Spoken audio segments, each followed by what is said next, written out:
በስመ አብ ወወልድ ወመንፈስ ቅዱስ አህዱ አምላክ አሜን። በስመ አብ ወወልድ ወመንፈስ ቅዱስ አህዱ አምላክ አሜን። በስመ አብ ወወልድ ወመንፈስ ቅዱስ አህዱ አምላክ አሜን። የተወደዳችሁና የተከበራችሁ የእግዚአብሔር ቤተሰቦች የእናታችን የቅድስት ድንግል ማርያም የቃል ኪዳን ልጆች በልዑል እግዚአብሔር ፍጹም ሰላም እንደምን ቆያችሁ? እንደምን አመሻችሁ? አሜን። የአምላካችን የእግዚአብሔር ስሙ ለዘላለም የተመሰገነ ይሁን። ይህ ከምስኪያ ኅዙናን መድኃኔዓለም ገዳም ከተምሮ ማስተማር ሰንበት ትምህርት ቤት ከማህበረ ቅዱሳን ጋር በመተባበር የሚቀርብላችሁ ሳምንታዊው የመስማት የተሳናቸው መርሃ ግብራችን ነው። እንደ ሁልጊዜው ለእናንተ ያስተምራሉ ያልናቸውን መርሃ ግብሮች ይዘንላችሁ ቀርበናል። እስከ መርሃ ግብራችን ፍጻሜ ድረስ አብራችሁን እንድትቆዩ በእግዚአብሔር ስም እንጠይቃለን። መርሃ ግብራችንን የምንጀምረው በትምህርት ይሆናል። ለመምህራችን እግዚአብሔር አምላክ ተናጋሪ አንደበት፣ ለእኛም አስተዋይ ልቦናና ሰሚ ጆሮ እግዚአብሔር አምላካችን ያድለን። ወደ ትምህርቱ። በስመ አብ ወወልድ ወመንፈስ ቅዱስ አንዱ አምላክ። በስመ አብ ወወልድ ወመንፈስ ቅዱስ አንዱ አምላክ። በስመ አብ ወወልድ ወመንፈስ ቅዱስ አንዱ አምላክ አሜን። በክርስቶስ ክርስቲያን የተባላችሁ የተወደዳችሁ የተከበራችሁ የእግዚአብሔር ቤተሰቦች ዘመቤታችን የንጽሕተ ንጹሐን የቅድስተ ቅዱሳን የድንግል ማርያም የቃል ኪዳን ልጆች አባቶቼ፣ እናቶቼም፣ ወንድሞቼ፣ እህቶቼም ሁላችሁም እንደምናችሁ፣ እንደምናላችሁ፣ እንደምቆያችሁ አሜን።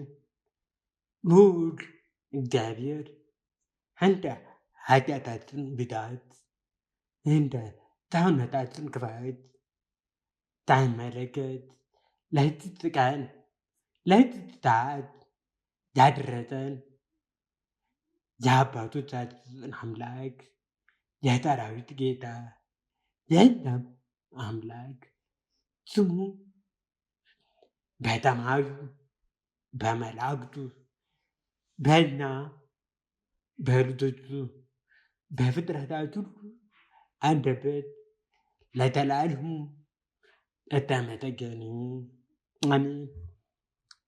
እንዲሁም በአማላጅነቷ በእናትነቷ ያልተለየችን እናታችን ንጽሕተ ንጹሐን ቅድስተ ቅዱሳን ቡርክተ ቡሩካን እናታችን ቅድስት ድንግል ማርያም ክብርና ምስጋና ለእሷ ይሁን አሜን። እንደ እግዚአብሔር አምላካችን መልካምና ቅዱስ ፍቃድ የምንማማርበት የትምህርታችን ርዕስ የሚሆነው ልዑል ማደሪያውን ቀደሰ በሚል ኃይለ ቃል እንማራለን። ይህ ኃይለ ቃል የምናገኘው መዝሙረ ዳዊት 45 ቁጥር 4 ላይ ያለ ኃይለ ቃል ነው። እደግመዋለሁ። ልዑል ማደሪያውን ቀደሰ።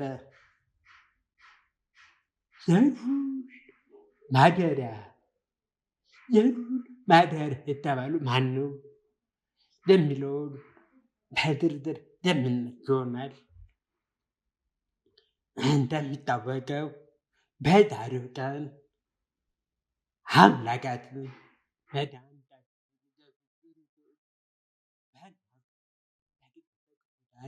በድንግል ማርያም ስም ግዙፍ የሆነ ቤተ ክርስቲያን የታነጸበት ቀን ነው።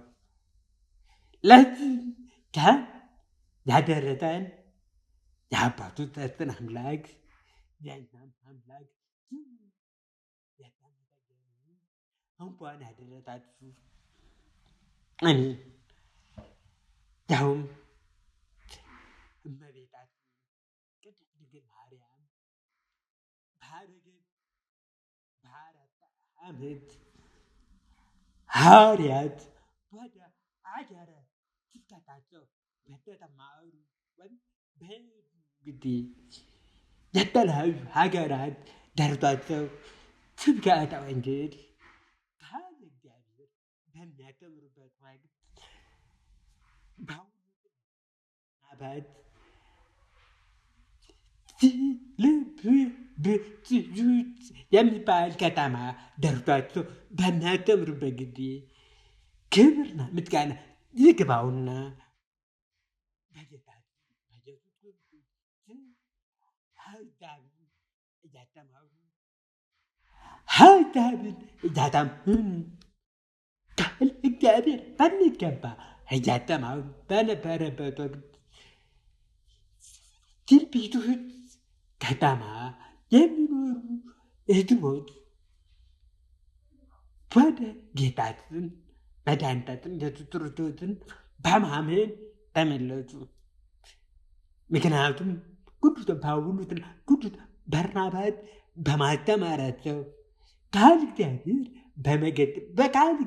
በመገጠጣቸው ምክንያት ነው። በዚህ ምክንያት አሕዛብ ሁሉ ወደ ቀናች ኦርቶዶክስ ክርስቲያን ተመለሱ። በዚህ ምክንያት ከተጠመቁ በኋላ ግዴታ የጌታችን የመድኃኒታችን የኢየሱስ ክርስቶስ ሥጋና ደሙ የሚፈተትበት ግዴታ ቦታ ያስፈልጋል ወይም ቤት ያስፈልጋል። ለዚህ ደግሞ ቤተ ክርስቲያን መድረስ አስፈላጊ በመገኘቱ ምክንያት ሐዋርያቱ ቅዱስ ጳውሎስና በርናባስ በጣም ተጨነቁ። ምክንያቱም ከመኖሪያ ቤት በቀር የጌታችን የመድኃኒታችን የኢየሱስ ክርስቶስ ሥጋና ደም የሚፈተትበት የሚዘጋጅበት ቦታ የለም። ሰዎች ተመልሰው ወደ ቀናች ኦርቶዶክስ ሃይማኖት ተመልሰው ሲመጡ የሚቆርቡበት ቦታ የለም። በዚህ ምክንያት ሐዋርያቱ በጣም ተጨነቁ። ምን አደረገ ቅዱስ ጳውሎስ? ለቅዱስ ጴጥሮስ መልእክት ላከ። ምን ብሎ? በዚህ ከተማ ብዙ ምዕመናን አግኝተናል፣ ወደ ቀናች ሃይማኖት ተመልሰዋልና ቤተ ክርስቲያን እንዲጠራ በቶሎት ወደ እግዚአብሔር ጠይቅ ብሎ ጠየቀ። ቅዱስ ጴጥሮስ ቆይ እግዚአብሔር ካልፈቀደ እኛ ቤተ መቅደስ መጥራት አንችልምና የእግዚአብሔር ፈቃድ እስከሚደርሰን ድረስ በያለንበት እግዚአብሔር ጠይቁ ብሎ ቅዱስ ጴጥሮስ እንደገና መልእክት ጻፈ። በዚህ ምክንያት ምዕመናኑ ሐዋርያቱም ሁሉ ወደ ጌታችን አምላካችን መድኃኒታችን ኢየሱስ ክርስቶስ መጸለይ ተማሩ። በዚህ ምክንያት እግዚአብሔር ግዴታ ቤተ ክርስቲያን እንደሚያስፈልጋቸው አውቆ ራሱ እግዚአብሔር ኢየሱስ ክርስቶስ ሐዋርያቱ ሁሉ በደመና ተበተባቸው። በደመና አምጥቶ አንድ ትንቢቶች ከተማ ሁሉ ተበተባቸውና ሲተበተባቸው ሁሉ በድንገት ሲመጡ አንድ ተሰብስበው ናቸው። ቅዱስ ዮሐንስ ጌታ ሆይ ለምንድን ነው የሰበሰብከን ብሎ በጠየቀው ጊዜ በእናቴ በማርያም ስም ቤተ ክርስቲያን እንድትጠሩኝ ፈልጌ ነው እና እንዴት እንደሆነ አሰራሩን ላጠኛችሁ ስለፈለጉ ነው አላቸው።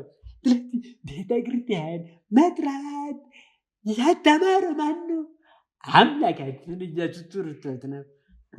ምክንያቱም በእናቱ በእመቤታችን በቅድስት ድንግል ማርያም ስም እንዲጠራ ያዘዘው ማን ነው? አምላካችን ነው። ስለዚህ በዚህ ቀን ማለትም ሰኔ 20 ቀን ተበተባቸውና ቤተ ክርስቲያን እንዲጠሩ አዘዛቸው። ቦታውን እንዴት እንደሆነ አሰራሩ እንዴት እንደሆነ አያታያቸው። ካታያቸው በኋላ ጌታችን መድኃኒታችን ኢየሱስ ክርስቶስ የሚያስፈልጉትን ነገር አሳያቸው። ቁመቱንም ወርቁንም ሁሉንም በሚገባ አሳያቸው። ቤተ ክርስቲያን ሲጠራ ዝም ብሎ አልጠራም። ቤተ ክርስቲያን የሚጠራው በእግዚአብሔር ፍቃድ እንጂ በእኛ እንደፈለገን የምንጠራው ወይም ስንፈልግ የምናፈርተው ስንፈልግ የምንጠራ አይደለም። ቤተ ክርስቲያን በአምላክ ትእዛዝ የሚጠራ ነው። ቤተ ክርስቲያን ሲጠራ ስርዓት አለው። እግዚአብሔር ሲፈቅድ ብቻ ነው ቤተ ክርስቲያን የሚጠራው። ቤተ ክርስቲያን የተጠራው ሐዋርያት ናቸው። ወንጌል በሚጠብቁበት ጊዜ የእግዚአብሔር ፍቃድ ጠይቀው እግዚአብሔር ቤተ መቅደስ እንዴት መስራት እንዳለባቸው እንዲያሳያቸው እግዚአብሔር ለመነው ነው። እግዚአብሔር መጥቶ አሰራሩን ያሳያቸው። ከዚህ በኋላ ጌታችን መድኃኒታችን ኢየሱስ ክርስቶስ በጣም ተራርቀው የነበሩ ድንጋዮችን ተበተነ። ትላልቅ የሆኑ ድንጋዮችን ተበተነ። የእመቤታችን በዓላት ለመጀመሪያ ጊዜ የተጠራች ቤተ ክርስቲያን ጭቃ በማብኳት በምግባር በመምታት አይደለም የተጠራው። ተራርቀው በጣም ተራርቀው በነበሩት በእቶን ድንጋይ ተፈልፍላ የተጠራች ናት። ይህንንም ተርተው ከተረቱ በኋላ በዳሩ 21 ቀን ጌታችን መድኃኒታችን ኢየሱስ ክርስቶስ ቤተ ክርስቲያን አስፈላጊ ነገሮች አዘጋጅቶ ማለትም ንዋየ ቅዱሳን የሚገለግሉበትን ዕቃዎች ቤተ ክርስቲያን ውስጥ የሚገለግሉበትን ዕቃዎች ሁሉ አዘጋጅቶ ከዳቴ ቀደሰ።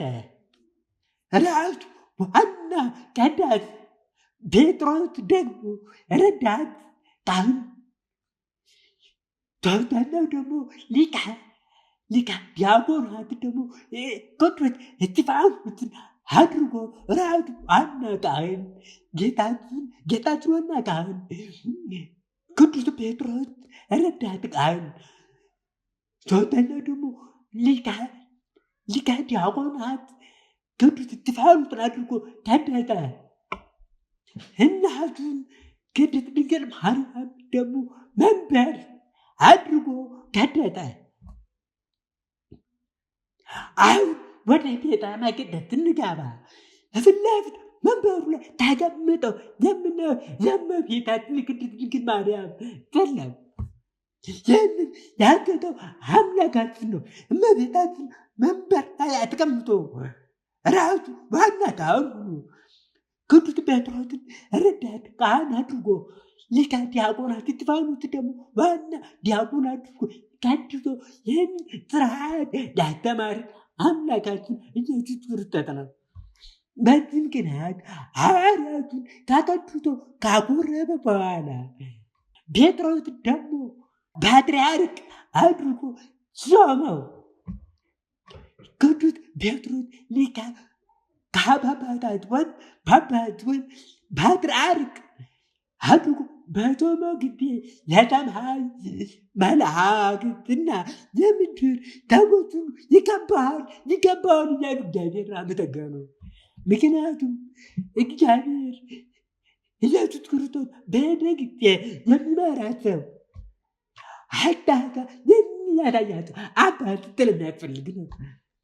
ጌታችን መድኃኒታችን ኢየሱስ ክርስቶስ አዳታ ካሳየ በኋላ ኃላፊነት ክህነትም ስልጣንም ለቅዱስ ጴጥሮስ ሰጠ።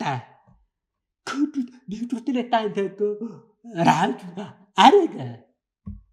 ከዚህ በኋላ ጌታችን ኢየሱስ ክርስቶስ ካረገ በኋላ ሐዋርያት ስብከተ ወንጌል በሚያስተምሩበት ጊዜ ምዕመናኑ እየበዛ በመጣ ቁጥር ቤተ ክርስቲያን በድጋም አስፈላጊ በመገኘቱ በእመቤታችን ስም በቅዱስ ሚካኤል ስም በቅዱስ ገብርኤል ስም እያሉ ቤተ ክርስቲያን ይጠሩ ነበር። ይህንን ያደረጉት ከጌታችን ከመድኃኒታችን ከኢየሱስ ክርስቶስ በዛት ተቀብለው ስርዓቱን ተምረው በመሆኑ ምክንያት ነው። እኔ እንዳደረጉት እናንተም አድርጉ ብሎ ሀይቷል። በዚህ ምክንያት ሐዋርያትም ጠሩ እና እናም አሁን ቤተ ክርስቲያን ግንቡ ላይ የተጠራች አይደለም። ቤተ ክርስቲያን ሲጠራ ተጠራር ስርዓት አለው። ዝም ብሎ እንደፈለገን እንዳማርን የምንጠራ አይደለም። ቤተ ክርስቲያን በቃ እንዳማርን በቃ እንደዚህ አድርገው የሚባል አይደለም። አሰራር መልክ ራሱ አለው። የአሰራር መልክ ይሄዳሉ። አይነት ማያ ያጠራ እንዴት እንደመጥራት እንዳለብን አይነት አለ። ዝም ብሎ አይጠራም። ቤተ ክርስቲያን አሁን የኦርቶዶክስ ተዋሕዶ ቤተ ክርስቲያን አባቶቻችን ሲጠሩ በሦስት አይነት መንገድ ይጠራሉ። አንደኛው ተቀላ ወይም ሞላላ የሚመስል ቤተ ክርስቲያን ይጠራል። ይህም እንደ ቅድስት ሥላሴ ቤተ ክርስቲያን ምትካሄድ እቱን መድኃኒዓለም ከምታደግ ይጠራል። ሌላው ደግሞ ክብ ቤተ ክርስቲያን፣ ሁለተኛው ክብ ቤተ ክርስቲያን ይጠራል። ይህ ደግሞ እንደ እንጦጦ ማርያም፣ ኪዳነ ምሕረት ቤተ ክርስቲያን የታደሉት እንደዚህ ተመሳሳይ ቤተ ክርስቲያን ይጠራል። ሶስተኛው ደግሞ ዋልታ ቤተ ክርስቲያን ይጠራል። ይሄ ደግሞ በአብዛኛው ጊዜ በገጠር ያለ ነው። ስለዚህ የዋልታ ክብ ተጋላዊ ሞላላ ቤተ ክርስቲያን አይነት እንጂ እንደፈለገን እና የምንጠራው ቤተ ክርስቲያን አይደለም። አንድ ቤተ ክርስቲያን ከመስራት እናም ቤተ ክርስቲያን ስንፈልግ ማንም ካህን ቤተ ክርስቲያን አይጠራም። በመጀመሪያ ቤተ ክርስቲያን ለመስራት ፓትርያርኩን መጥተው ማትባረክ ማትፈቀድ ያስፈልጋል። ይህም የተደረገበት ምክንያት ሐዋርያት ራሳቸው መጀመሪያ ጌታችን ታይፈቅድላቸው ስለታል ታልተዳቸው መስራት እንደማይችሉ አስተምረውናል። በዚህ ምክንያት ነው ሐዋርያት ጌታችን እስኪፈቅድለት ድረስ በትዕግስት ጠበቀ ብለው ወደ እግዚአብሔር በመስቀል ጸሎት አድርገው ጌታችን ራሱ መጥቶ አሰራሩ ካሳያቸው በኋላ ራሱ በረታን ሰጥቷቸው አሳዩቷቸው አዳታውን አሰራሩ እንዴት እንደሆነ ካሳያቸው በኋላ እንዳደረጉት ተመሳሳይ ናቸው አድርጉ ብሎ አዘዘ፣ ፈቀደ። አሁን አባቶቻችን ከሐዋርያት ተምረው ሐዋርያት ባዘዟቸው መሰረት አባቶቻችን ቤተክርስቲያን ሲሰሩ ፓትርያርኩ አቅጣጫውን ካሳያቸው ተባረከላቸው በኋላ ቤተክርስቲያን እንዲጠራ ይፈቀዳል ማለት ነው። ዝም ብለን ቤተክርስቲያን አንጠራም። ስለዚህ ቤተክርስቲያን ስርዓት እንዴት መጣ ቢባል ከጥንት ከአባቶቻችን ሐዋርያት በትውፊት የመጣ ስርዓት ነው። ይህም ቅዱስ ታቢቡ ሰለሞን ቤተክርስቲያን ሲጠራ ተመሳሳይ ተገላ ቤተክርስቲያን ነበር የጠራው። እንዴት መስራት እንዳለበት በሕጋን በሆነ በደንብ ያውቅ ነበረ። አባቶቻችን እግዚአብሔር አንዳንድ ጊዜ በልባቸው ሰሌዳ ላይ ምን መስራት እንዳለባቸው ጽፈው አሳይቷቸዋል። ስለዚህ ታቢቡ ሰለሞንም ሲጠራ ተገላ ቤተክርስቲያን ሰርቷል። ቤተክርስቲያን በውስጡ ሶስት በሮች አሏት። አንደኛው በሰሜን፣ በደቡብ፣ በምዕራብ በር አለ። በምስራቅ በር የለውም። ተዘግቶ ነው የሚኖረው። ይሄ ለምንድን ነው የእመቤታችን የቅድስት ድንግል ማርያም ዘላለማዊ ድንግልና ምሳሌ ነው። እመቤታችን ቅድስት ድንግል ማርያም ዘላለማዊ ድንግል ናት። ምስራቅ አመናዊ ሲባል ምስራቅ እመቤታችን ናት። በዚህ ምክንያት እመቤታችን ጌታችንን መድኃኒታችን ኢየሱስ ክርስቶስን ከመጥራቷ በፊትም ድንግል፣ በጸነሰችም ጊዜ ድንግል፣ ከወለደች በኋላ ድንግል ናት። ሲሉ አባቶቻችን ሲሉ ምን አደረጉ? ምስራቅ በር አትከፋትም ወይም በር አይጠራም፣ መስኮት ብቻ ይጠራል። ይህም ጌታችን በምስራቅ በር ገብቶባታል። ግን ለዘላለም ተዘግታ ትኖራለች ብሎ ነብየ ሕዝቅኤል በትንቢት ተናግሮናል። ሕዝቅኤል ምዕራፍ 44 ቁጥር 2 ላይ እግዚአብሔር ይህንን በር ዘግቶት ይኖራል እንጂ አይከፈትም፣ ሰው አይገባበትም። የእስራኤል አምላክ እግዚአብሔር ገብቶበታልና ተዘግቶ ለዘላለም ይኖራል ብሎ ነቢየ እግዚአብሔር ሕዝቅኤል አስቀድሞ የድንግል ማርያም ድንግል መሆኗን ጽፎልናል። ይህም ሕዝቅኤል ምዕራፍ 44 ቁጥር 2 ላይ ያለ ይልቃለሁ።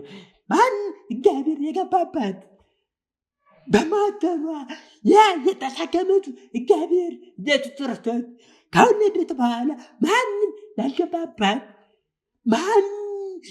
ለዘላለም ድንግል ነዋ፣ በድንግልና እንደምትኖር አስቀድሞ ነግሮናል። ስለዚህ ቅድስት ድንግል ማርያም ድንግልናን ምሳሌ አድርገን ቤተክርስቲያን ስንጠራ ምስራቅ በምስራቅ ያለችው በር አትከፈትም ወይም በር ላይ ጠራለት መስኮት ብቻ ይጠራሉ። ስለዚህ ለዘላለም ድንግልናን ያሳየናል ማለት ነው። ስለዚህ ቤተክርስቲያን ዝም ብሎ አይጠራም። ቤተክርስቲያን ሲጠራ በውስጡ የተለያዩ ክፍሎችም አሏት። ለምሳሌ ማክዳት አለ። ቅድስተ ቅዱሳን ከሁሉ ቅዱስ ይባላል።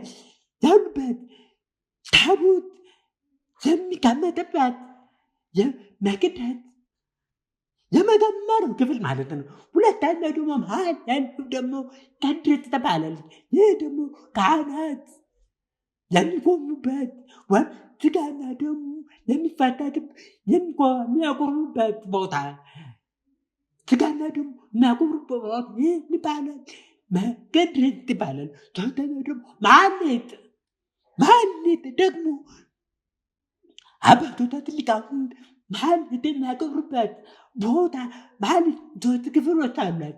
ዝም ብሎ አይጠራም።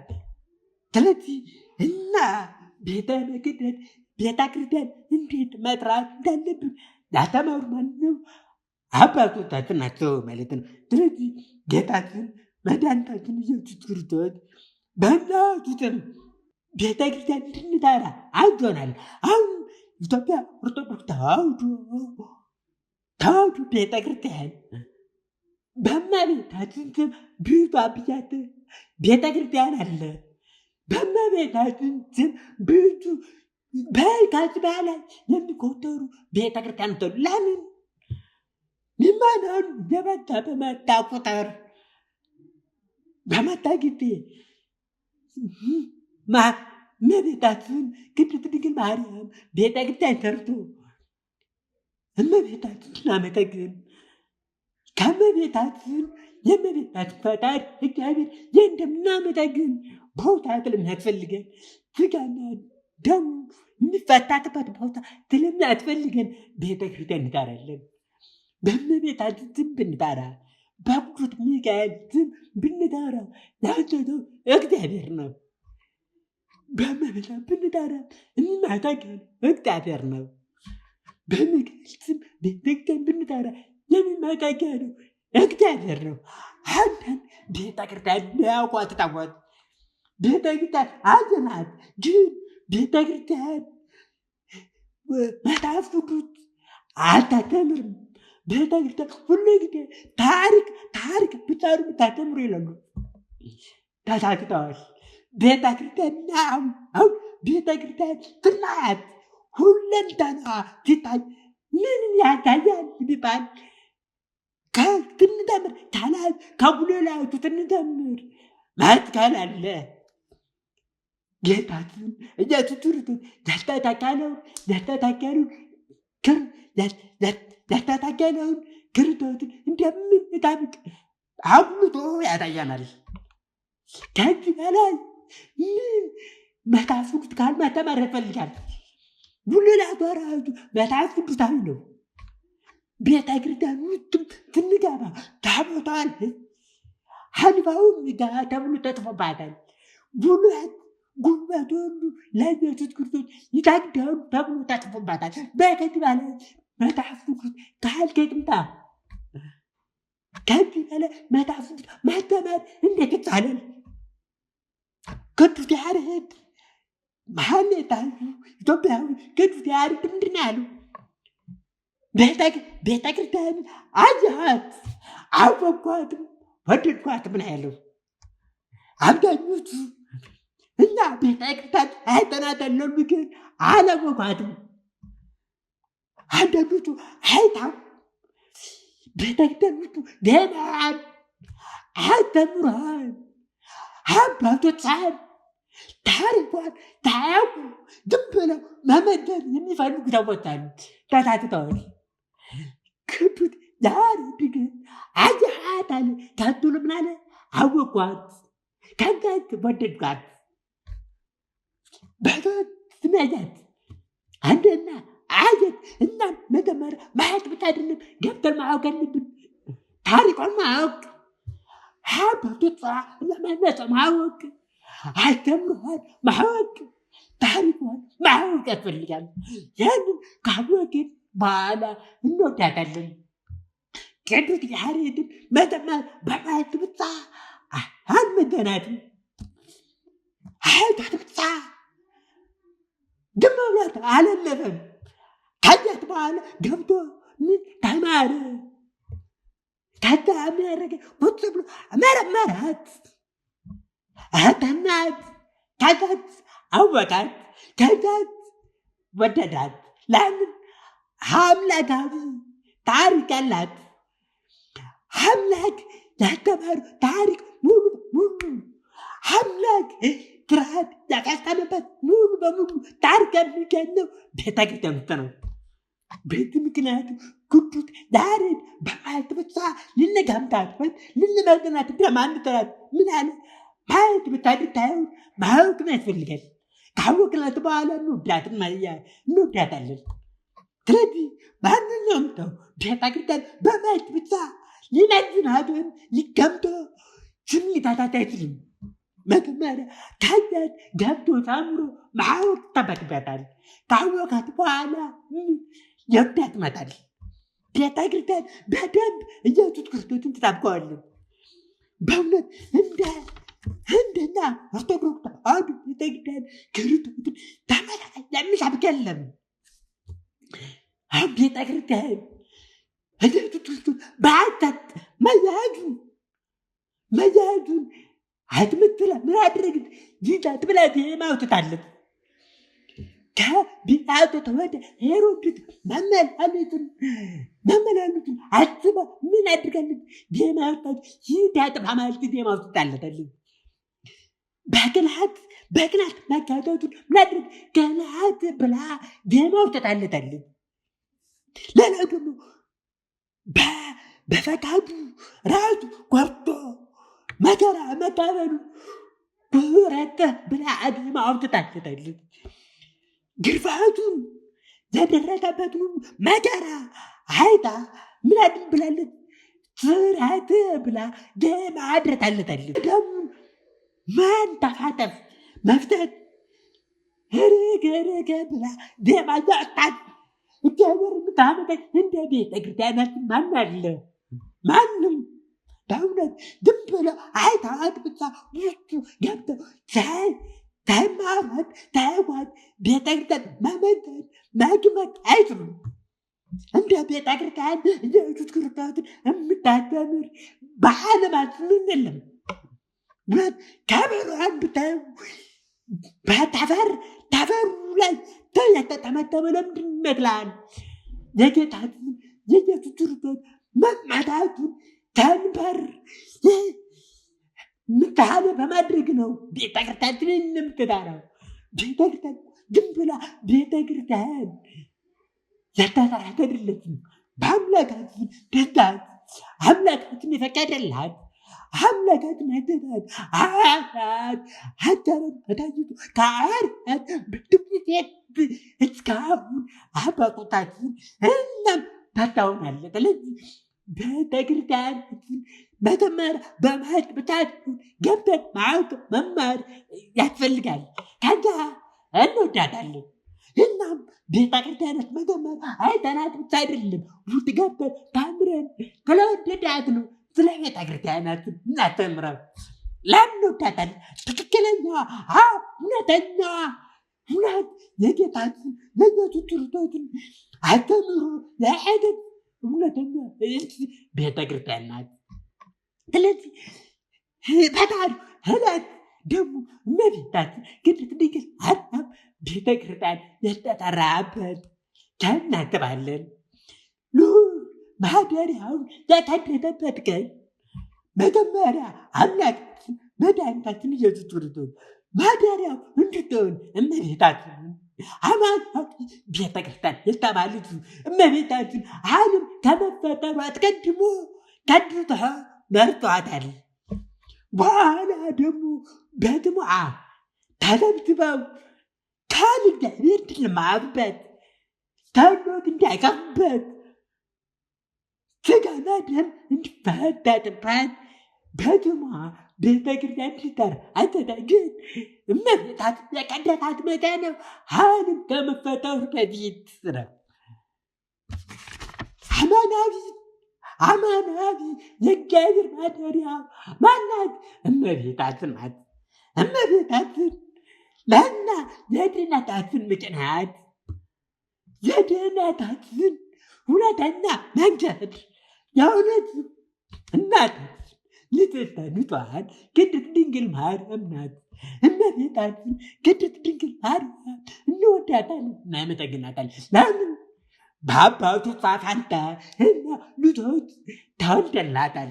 ለምን?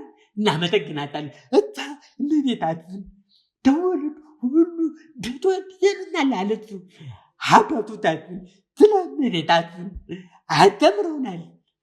እመቤታችን ማናት?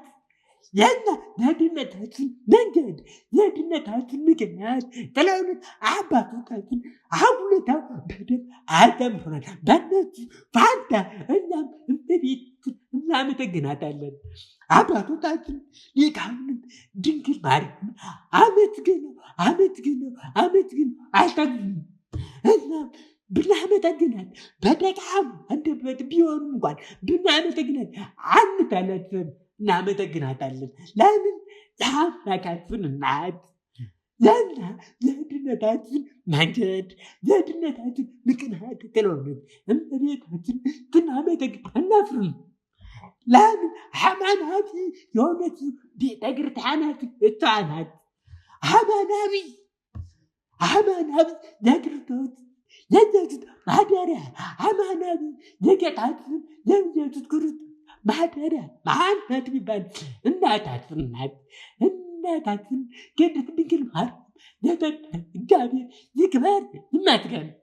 ስለዚህ እመቤታችን ቅድስት ድንግል ማርያም በስሟ በጣሩ ቀን አንድ ቀን በስሟ ቤተክርስቲያን ተጠርቶ እመቤታችን እንድትመሰገን እመቤታችን እንድትከበር ያገዘን መድኃኔዓለም ኢየሱስ ክርስቶስ ስለሆነ እግዚአብሔር ስሙ የተመሰገነ ይሁን። የእናታችን አማላጅ አድርጎ ከጌቶች ሁሉ መርጦ የጠጣን እግዚአብሔር ይክበር ይመስገን በእውነት። ስለዚህ እመቤታችን በስሟ ቤተክርስቲያን ተጠርተን የተጠራው ለምን? ለማመስገን ነው። ስለዚህ እመቤታችን እናመሰግናታለን። አማላጃችን ናትና አዳኝታ ለእኛ ለብዙዎቿ አዳኝ ናትና እናመሰግናታለን።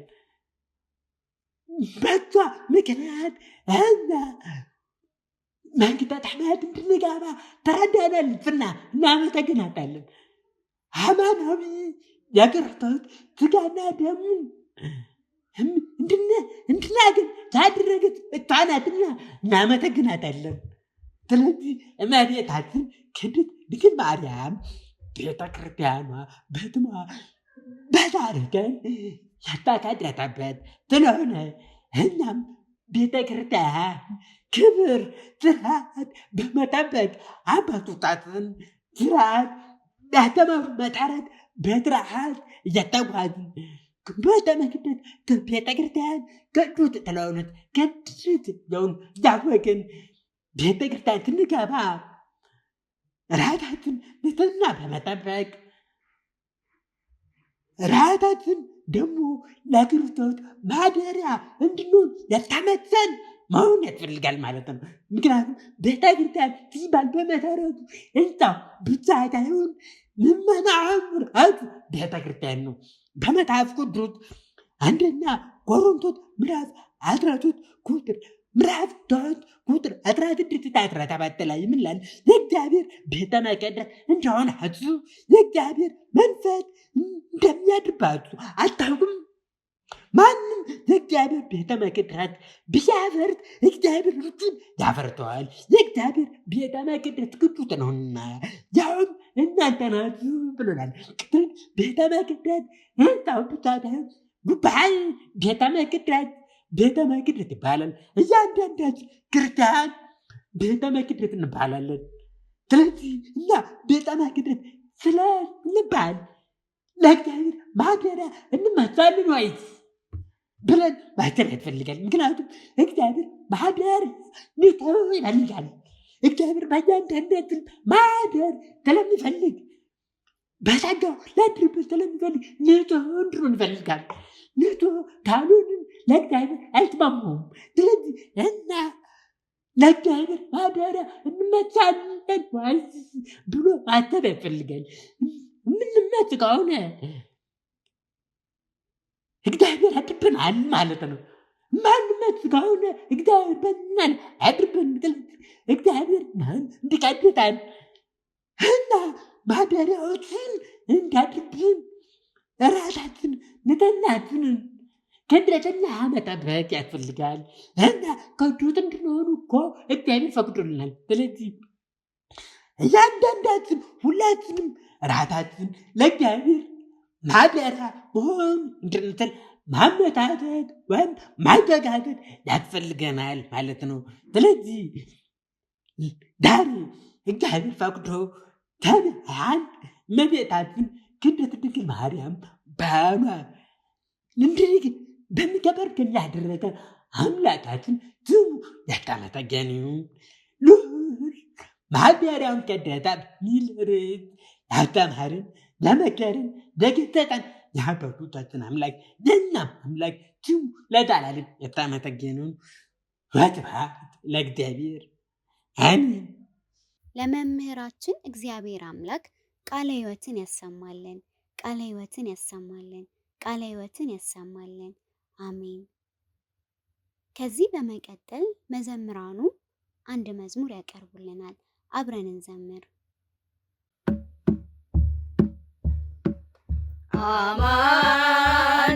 አማናዊት እናት እነኋት ማርያም ለቅዱስ ዮሐንስ ተሰጠች ለዓለም ድነት የምታሰጥ የዘላለም ሕይወት የእኛ ተስፋችን ኪዳነ ምሕረት ድነት የምታሰጥ የዘላለም ሕይወት ለእኛ ተስፋችን ኪዳነ ምሕረት አማናዊት እናት እነኋት ማርያም ለቅዱስ ዮሐንስ ተሰጠች ለዓለም ድነት የምታሰጥ የዘላለም ሕይወት ለእኛ ተስፋችን ኪዳነ ምሕረት ድነት የምታሰጥ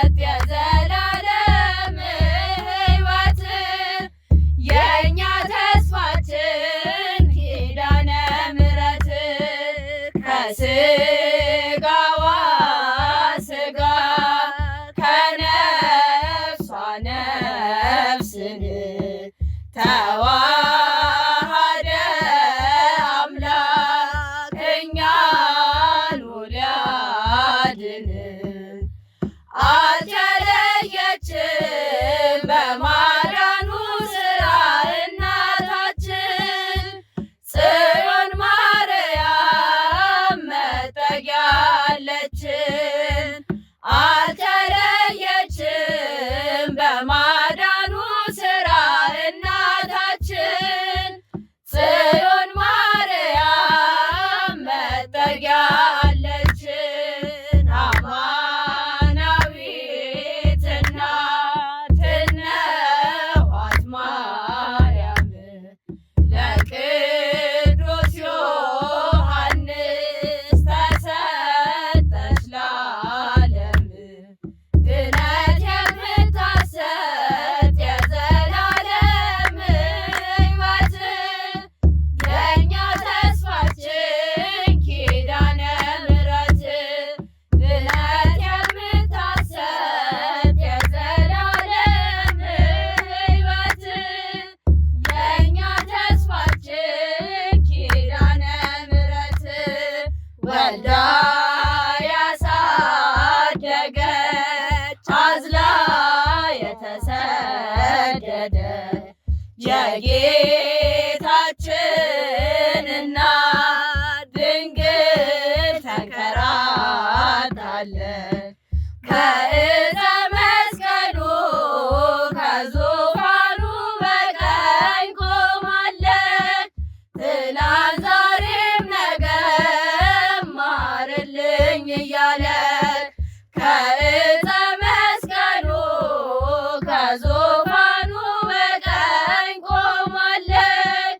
ትላንት ዛሬም ነገም ማርልኝ እያለች አማናዊት እናት እነኋት ማርያም ለቅዱስ ዮሐንስ ተሰጠች ለዓለም ድነት የምታሰጥ የዘላለም ሕይወት የእኛ ተስፋችን ኪዳነ ምሕረት ድነት የምታሰጥ የዘላለም ሕይወት የእኛ ተስፋችን ኪዳነ ምሕረት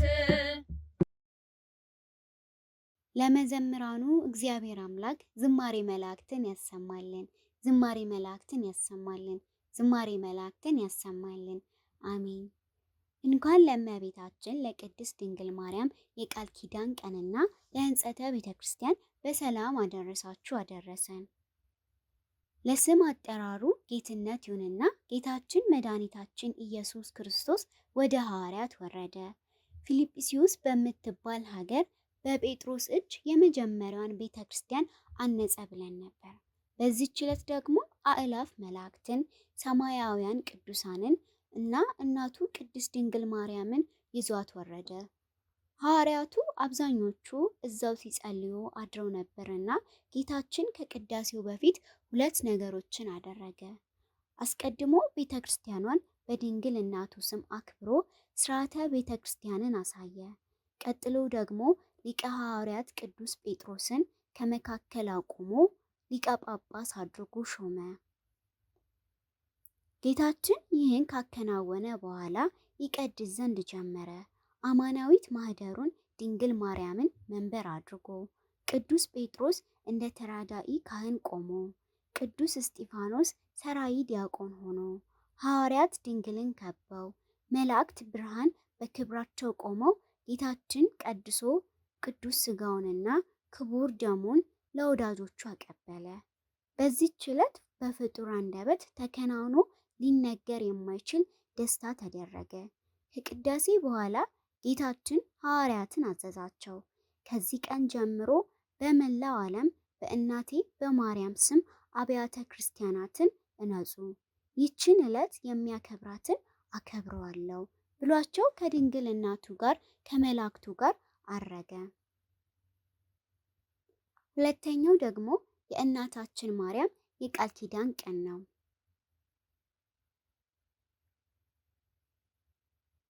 እመቤታችን ከተወዳጅ ልጇ ብዙ ቃል ኪዳን እንደተቀበለች እናውቃለን። ከእነዚህም ውስጥ የሰኔ 21 ቃል ኪዳን አንዱ ነው። በተለይ በጎልጎታ ቀን ከሌሊት ያለመታከት በጸሎት ተግታ ልጄ ወዳጄ በማለት ከእንግልቷ እስከ ከበረው ሰውነቷ ከቅዱሳን መላእክቶች እስከ ጌታ መከራዎች በስጋ ከሞቱት በሰማይ እስካሉት ከአበው ነቢያት እስከ ሰማዕታትና ሌሎቹንም በመጥራት ተወዳጅ ልጇን ተማጽነዋለች። ጌታችንም የእናት ልመና ሲሆን በወድ ካልሆነ በግድ እንደሆነ ስለሚያውቅ ከቀድሞ አገልጋዮቹ እስከ ሰማይ ባለሟሎቹ ከመለኮታዊው ክብር እስከሚቀመጥበት የእሳት መንበር ከሰማያዊት ኢየሩሳሌም እስከ ራሱ ስም በልደቱ በስቅለቱ በሞቱ እስከ እርገቱ ሄሮድስ እስካስፈጃቸው ሕፃናት እስከ ቅዱሳን ሐዋርያት በመማል ሌሎችንም እየጠራ እስከ ራሱ መከራ በማሰብ ቃል ኪዳን ገብቶላታል። እመቤታችን በጎልጎታ ቃል ኪዳኗን ከተቀበለች በኋላ በደስታ በምስጋና ወደ ቤቷ ተመልሳለች። እመቤታችን ይህን ቃል ኪዳን የተቀበለችው ለራሷ ክብር ሳይሆን ለሰው ልጆች የመዳን ምስጢር ነው። ለእሷም የአምላክ እናትነቷ ክብር ብቻ ይበቃታል። ስለዚህ ሰኔ 21 ቀን በቀኗ የሰኔ ጎልጎታን ጸሎት መጸለይ እንዳንረሳ።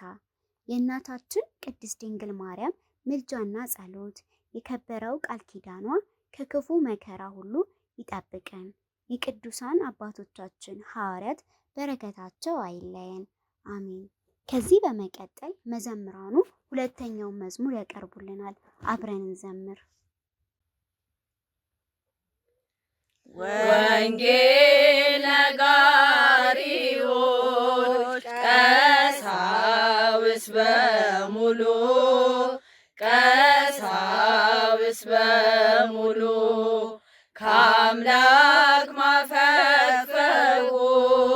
ከቶ አይሆንም በሉ ከቶ አይሆንም በሉ ልዑካን ዲያቆናት ጸልዩ እያላችሁ ልዑካን ዲያቆናት ጸልዩ እያላችሁ ሕፃናት ወጣቱን ምከሩ ባካችሁ ምከሩ ባካችሁ። እንዲሁም መምህራን ሰባክያን ሁሉ እንዲሁም መምህራን ሰባክያን ሁሉ ወንጌል አስተምሩ ዓለምን በሙሉ ዓለምን በሙሉ ወንጌል ነጋሪዎች ቀሳውስት በሙሉ ቀሳውስት በሙሉ ከአምላክ ማፈግፈጉን ከቶ አይሆንም በሉ ከቶ አይሆንም በሉ ትምህርተ ወንጌሉን የምትሳተፉ ትምህርተ ወንጌሉን የምትሳተፉ ኧረ ዝም አትበሉ ሕፃናት ሲጠፉ ሕፃናት ሲጠፉ ኧረ ዝም አትበሉ ወጣቶች ሲጠፉ ወጣቶች ሲጠፉ ሕግና ሥርዓቱን የተሰማራችሁ ሕግና ሥርዓቱን የተሰማራችሁ ክፋትና ተንኮል ይራቅ ከልባችሁ ይራቅ ከልባችሁ ክፋትና ተንኮል ይራቅ ከልባችሁ ይራቅ ከልባችሁ ወንጌል ነጋሪዎች ቀሳውስት በሙሉ ቀሳውስት በሙሉ ከአምላክ ማፈግፈጉን ከቶ አይሆንም በሉ ከቶ አይሆንም በሉ።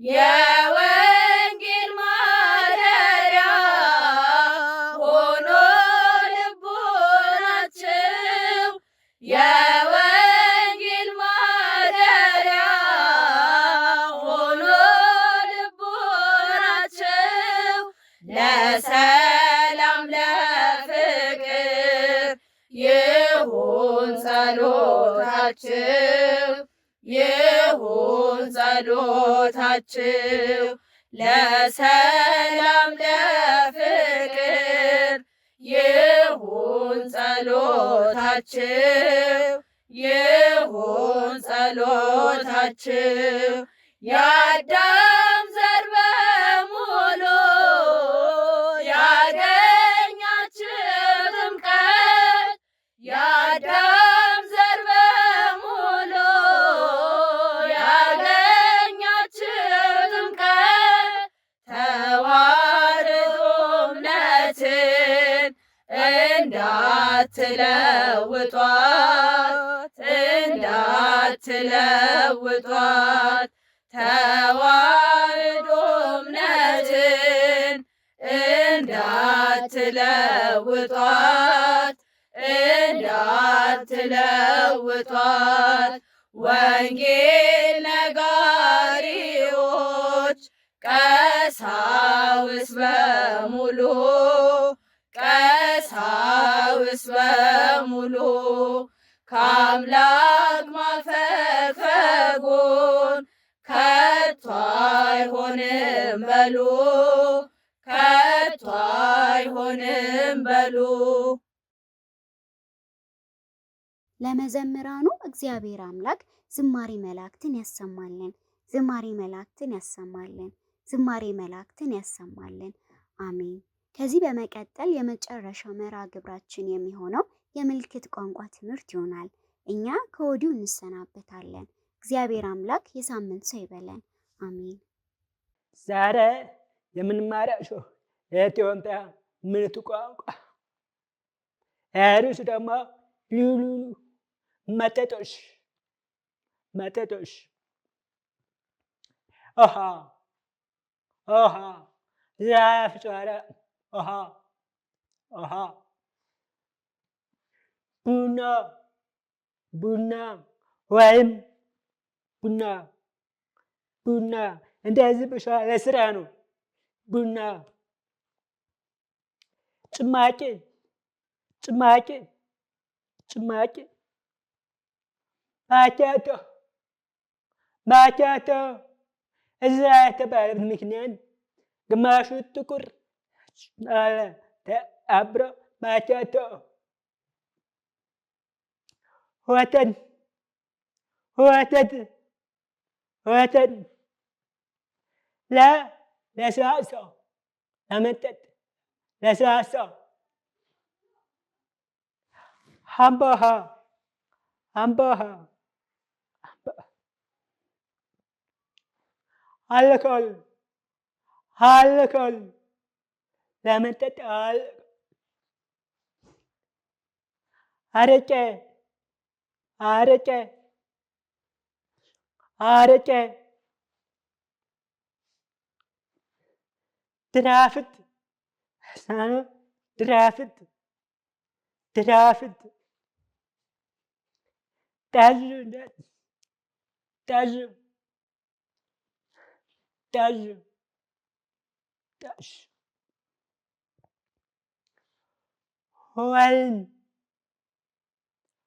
ወይን ወይን ወይን ለመጠጥ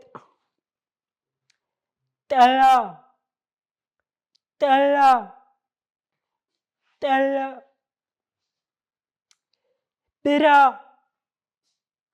ቢራ ቢራ ውሃ ውሃ ስንት ነው? የጁ ስንት ውሃ ውሃ ቡና ቡና ወይም ቡና ቡና ጭማቂ ምልክት የጁ ስንት ነው? ጭማቂ ጭማቂ ማኪያቶ ማኪያቶ ወተን ወተን ለስላሳ ለመጠጥ ለስንት ነው? ለስላሳ ለስላሳ አምቦሃ አምቦሃ አልኮል አልኮል ለመጠጥ አልኮል አረቄ አረቄ ድራፍት ድራፍት ጠጅ ጠጅ ወይን ወይን ለመጠጥ ወይን ጠላ ጠላ ቢራ ቢራ አመሰግናለሁ።